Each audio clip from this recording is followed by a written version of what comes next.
హరే శ్రీనివాస. శ్రీ గురుభ్యో నమః. జగన్నాథదాసుల వారు రచించిన హరికథామృత సారంలో రెండవదైన కరుణాసంధి. ఆ సంధిలో 15వ పద్యం. ఈ పద్యంలో దాసుల వారు దేవರಿಗೆ సమర్ಪಿಸಿದರೆ సిగువ లాభವನ್ನು ఈ నుడియల్లే తెలుసువరు. భగవంతుడికి మనం ఏదైనా సమర్పణ చేస్తే మనకి వచ్చేటువంటి లాభం ఏంటి, భగవద్ అర్పణ చేస్తే వచ్చేటువంటి ఫలం ఏంటి అనేది చెప్తున్నారు ఇక్కడ. ಹರಿಕಥಾಮೃತ ಸಾರ ಗುರುಗಳ ಕರುಣದಿಂದಾಪನಿತು ಪೇಡುವೆ ಪರಮ ಭಗವದ್ಭಕ್ತರಿದನಾದರದಿ ಕೇಳುವುದು. ಸ್ಮರಿಸುವವರ ಪರಾಧಗಳ ತಾ ಸ್ಮರಿಸ ಸಕಲೇಷ್ಟ ಪ್ರದಾಯಕ ಮರಳಿ ತನಗರ್ಪಿಸಲು ಕೊಟ್ಟುದನಂತ ಮಡಿ ಮಾಡಿ ಪರಿಪರಿಯಲಿನ್ ಉಂಡುಣಿಸಿ ಸುಖಸಾಗರದಿ ಲೋಲಾಡಿಸುವ ಮಂಗಳ ಚರಿತ ಚಿನ್ಮಯ ಗಾತ್ರ ಲೋಕ ಪವಿತ್ರ ಸುಚರಿತ್ರ. ಪರಿಪರಿಯಲುಂಡುಣಿಸಿ ಸುಖಸಾಗರದಿ ಲೋಲಾಡಿಸುವ ಮಂಗಳ ಚರಿತ ಚಿನ್ಮಯ ಗಾತ್ರ ಲೋಕ ಪವಿತ್ರ ಸುಚರಿತ್ರ. ಸ್ಮರಿಸುವವರ ಅಪರಾಧಗಳ ತಾ ಸ್ಮರಿಸ. కరుణామూర్తి అయినటువంటి ఆ పరమాత్మ, ఆ శ్రీహరి స్మరిసువవర అపరాధగళ, తననే స్మరణ చేసేటువంటి భక్తులు ఎవరైతే ఉన్నారో వాళ్ళని స్మరించి తాను కూడా వాళ్ళ యొక్క అపరాధగళ తా స్మరిస, వాళ్ళు చేసినటువంటి అపరాధాలని లెక్క చేయట, దాన్ని క్షమ చేసేస్తాడు, క్షమించేస్తాడు. తన భక్తులైనటువంటి వాళ్ళు ఏదైనా అపరాధాలు చేసినా దాన్ని క్షమిస్తాడు. వాటిని ಕರುಣಾಮಯವಾದ ಹರಿ ತನ್ನ ಸ್ಮರಿಸುವ ಭಕ್ತರನ್ನು ಸ್ಮರಿಸಿ ಅವರ ಅಪರಾಧಗಳನ್ನು ಸರಿಸಿ ಕೇಳಿದ್ದನ್ನು ಕೊಡುವ.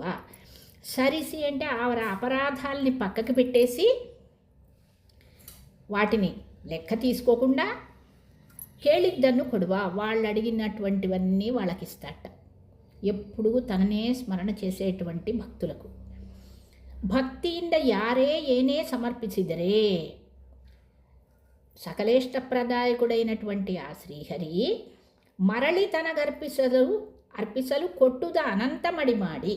భక్తిಯಿಂದ ఎవరు ఏమి సమర్పించినా కూడా ಅದನ್ನು స్వీకరించి అనంత పట్టు మాడి కొడువ, దానికి చాలా రెట్లు ఎక్కువగా చేసి మళ్ళీ దాన్ని ఇస్తాడు. మనం భగవంతుడికి పత్రం పుష్పం ఫలంతోయం అన్నారు భగవద్గీతలో. ఏది భక్తితో కొంచెం ఇచ్చినా చాలు, దాన్ని అనంతమైనటువంటి రెట్లతో పెంచి దాన్ని భక్తులకి ఇస్తాట.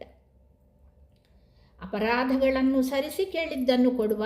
భక్తులైనటువంటి వాళ్ళు ఏదైనా అపరాధం చేసినా కూడా భక్తులు కాబట్టి వాళ్ళ యొక్క సేవని స్వీకరించి, వాళ్ళు ఇచ్చిన దాన్ని స్వీకరించి తాను వాళ్ళు ఇచ్చిన దానికి అనంతమైనటువంటి రెట్టింపుగా, అనంతమైనటువంటి రెట్లు చాలా ఎక్కువగా వాళ్ళకిస్తాడు.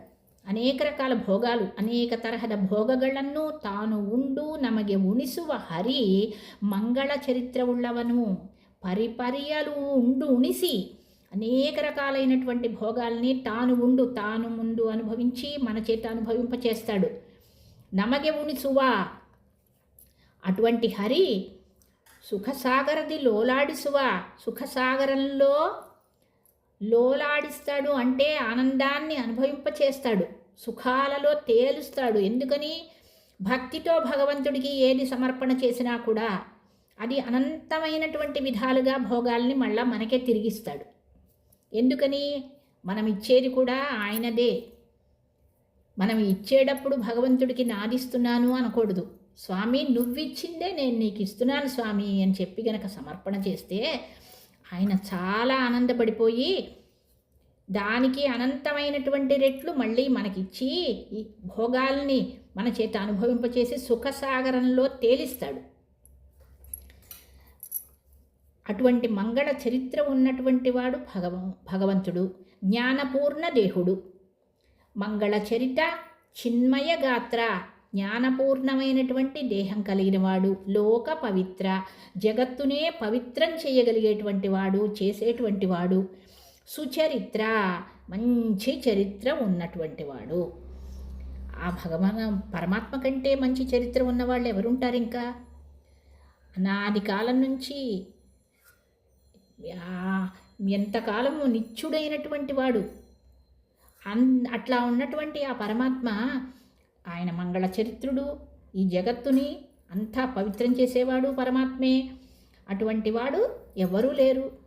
ఉపమే ఇల్లదా పరమాత్మ, ఉపమానమే లేదు ఆయనకి. స్మరిಸುವವರ ಅಪರಾಧಗಳತ ಸ್ಮರಿಸ ಸಕಲೇಷ್ಟಪ್ರದಾಯకుడు. ఇక్కడ స్మరిಸುವವರ అపరాధಗಳ తా స్మరిస అన్నారు కదా. తనని ఎవరైతే స్మరిస్తున్నారో వాళ్ళ యొక్క అపరాధాలు తాను స్మరించడు అనేటువంటి పాఠం కంటే కూడా విసంధి ఇది ದೋಷವು ಇರದ ಸ್ಮರಿಸುವವರ ಅಪರಾಧ ಎಂದು ಕೂಡಿಸಿ ಹೇಳುವ ಪಾಠ ಉತ್ತಮ ಎಂಬುದು ವಿಮರ್ಶಕರ ಅಭಿಪ್ರಾಯ. స్మరిಸುವವರು తన యొక్క భక్తులు స్మరించేటువంటి వాళ్ళు, వాళ్ళల్లో కూడా దోషాలేమీ లేకుండా ఉన్నటువంటి వాళ్ళని అని చెప్తే బాగుంటుంది అనేది ఇక్కడ విమర్శకుల అభిప్రాయం. దోషవీరద స్మరిಸುವವರ అపరాధ తా స్మరిస అంటే బాగుంటుంది. ఏ దోషాలు లేకుండా ఉన్నటువంటి సజ్జనులైనటువంటి వారి యొక్క తననే స్మరించేటువంటి భక్తుల యొక్క అంటే బాగుంటుంది అని విమర్శకుల అభిప్రాయం. భక్తులైనటువంటి వాళ్ళని, వాళ్ళ యొక్క అపరాధాలని క్షమిస్తాడు అనేది మనం అర్థం చేసుకోవాలి. ఏదైనా చిన్న చిన్న అపరాధాలు ఉంటాయి. అపరాధాలు అందరిలోనూ ఉంటాయి, లేనటువంటి వాళ్ళు ఉండరు.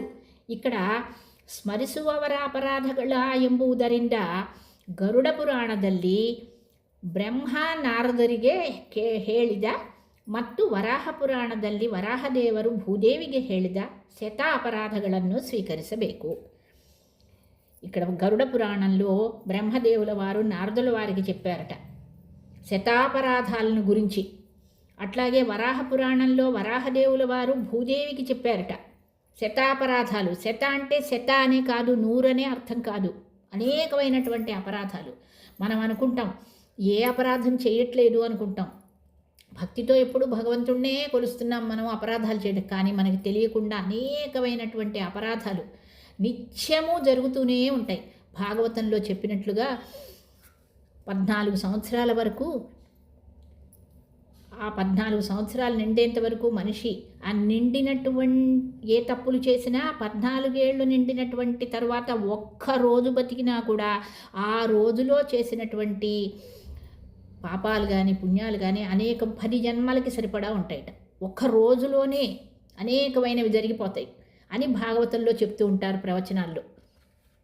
ఆ విధంగా మనం అనేక అపరాధాలు చేస్తూనే ఉంటాం, కానీ భగవంతుడు వాటిని, ఆయన మీద మనం భక్తితో ఉంటున్నాం కాబట్టి వాటన్నిటినీ క్షమించి వదిలేస్తున్నాడు అనమాట. నమ్మల్లి అపరాధಗಳು ತುಂಬಿವೆ, బాగా నిండి ఉన్నాయి, బోళ్ళ అపరాధాలు చేస్తాం. ಆದರೆ ದೇವರು ಗಣನೆ ಮಾಡುವುದಿಲ್ಲ. ఎందుకంటే మనలో భగవంతుడి మీద ఉన్నటువంటి భక్తిని చూసి, భక్తులైన వాళ్ళల్లో తన మీద భక్తిని చూసి అపరాధాల్ని క్షమించేస్తున్నాడు ఆయన. దేవರಲ್ಲಿ అపరాధలేసవూ ಇಲ್ಲ. భగవంతుడిలో అసలు అపరాధం అనేదే లేదు, దోష దూరుడు. అలాంటి భగవంతుణ్ణి ಆದರೆ ಗಣನೆ ಮಾಡಿ ಸಂಸಾರದಲ್ಲಿ ದುಃಖ ಪಡುತ್ತೇವೆ. మనం భగవంతునిలో కూడా దోషాలు చూపిస్తూ ఉంటారట. ఎట్లా? భగవంతుడు ఇలా చెయ్యాల్సింది కాదు, పాపం అన్యాయం జరిగింది, దేవుడు ఎందుకు చేశాడో, ఎక్కడన్నా ఏదన్నా మనకి ఇష్టం లేని పని ఏదన్నా ఎక్కడన్నా జరిగితే దేవుడు ఇట్లా చేసి ఉండాల్సింది కాదు అంటూ ఉంటారు. భగవంతుడు చేస్తాడా? ఎవరెవరి ప్రారంభ కర్మానుసారం వాళ్ళకి ఆ ఫలితం వస్తుంది, వాళ్ళ అనుభవాన్ని అనుభవించాల్సి వస్తుంది. భగవంతుడు చేసేదే ఉండదు కదా, అది భగవంతుడి మీద నింద. ఇలా అనేకమైనటువంటి దోషాలే లేనటువంటి దోషదూరుడైనటువంటి భగవంతుణ్ణి అనేక రకంగా ఆయనలో కూడా తప్పులు ఎన్నుతూ ఉంటారు జీవులు. అలా చేసి సంసారంలో అనేక దుఃఖాలకి లోనయ్యి దుఃఖపడుతూ ఉంటాం. అలా చెయ్యకూడదు అని. ఇవన్నీ కూడా అపరాధాలే, తెలియకుండా జరిగిపోతూ ఉంటాయి. అట్లా ಮೊದಲು ಇಷ್ಟಪ್ರದಾಯಕ ಭಗವಂತುಡು ನಾವು ಮರಳಿ ಅರ್ಪಿಸಿದ್ದಲ್ಲಿ ಉಣಿಸುವ. భగవంతుడికి మనం ఏమి సమర్పణ చేసినా కూడా ఆయన దాన్ని స్వీకరించి మనకిష్టమైనటువంటివన్నీ మనకిస్తూ ఉంటాడు. ఇష్టప్రదాయక. మళ్ళీ మళ్ళీ మనం సమర్పణ చేస్తూ ఉండాలట. ఒకసారి కాదు, ఎప్పుడూ ఏది మనం అనుభవించాల్సిన వస్తువు, ఏ పదార్థమైనా సరే భగవదర్పణ చేసి ఆ తరువాతనే మనం అలా భగవదర్పణ బుద్ధితో ఉండాలి నిరంతరం.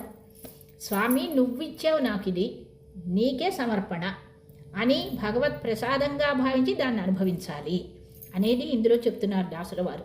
మరలి అర్పిసిద్దల్లి ఊనిసువా, మళ్ళీ మళ్ళీ మనం భగవంతుడు ఇచ్చింది భగవంతుడికే మళ్ళీ మళ్ళీ అర్పణ చేస్తూ ఉంటే దాన్ని ఉంచుతాట. మనకిచ్చినటువంటి భోగాల్ని ఉండేట్టుగా మనం అనుభవిస్తూ ఉండేటట్టుగా దాన్ని కరుణిస్తాట. దేవ ಸುಚರಿತ್ರ ಆದ್ದರಿಂದ ಲೋಕ ಪವಿತ್ರ.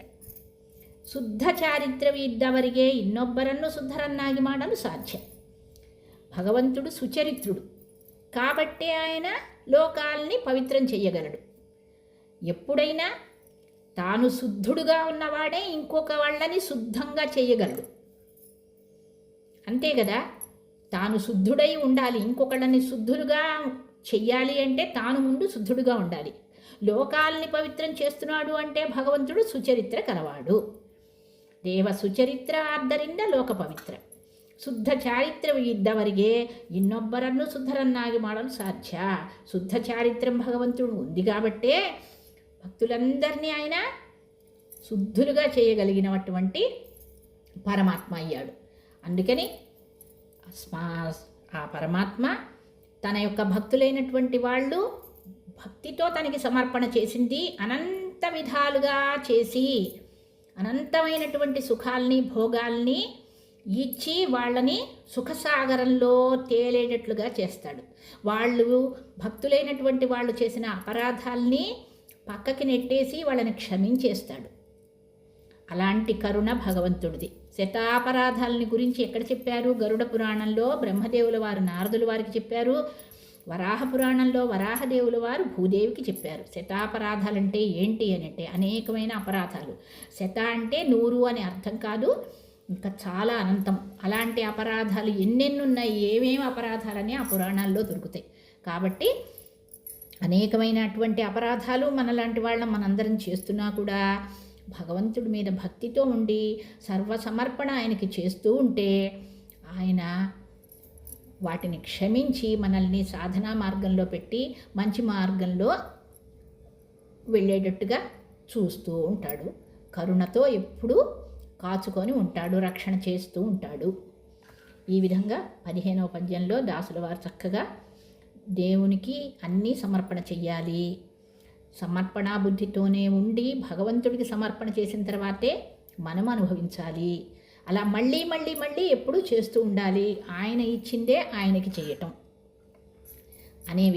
అనే విషయాన్ని చక్కగా చెప్పారు ఇక్కడ. ಹರಿಕಥಾಮೃತ ಸಾರ ಗುರುಗಳ ಕರುಣದಿಂದ ಪನಿತು ಪೇಳುವೆ ಪರಮ ಭಗವದ್ಭಕ್ತರಿದನಾದರದಿ ಕೇಳುವುದು ಆದರದಿ ಕೇಳುವುದು. ಶ್ರೀ ಗುರುಮಧ್ವಾಂತರ್ಗತ ಶ್ರೀಕೃಷ್ಣ ಅರ್ಪಣಮಸ್ತು.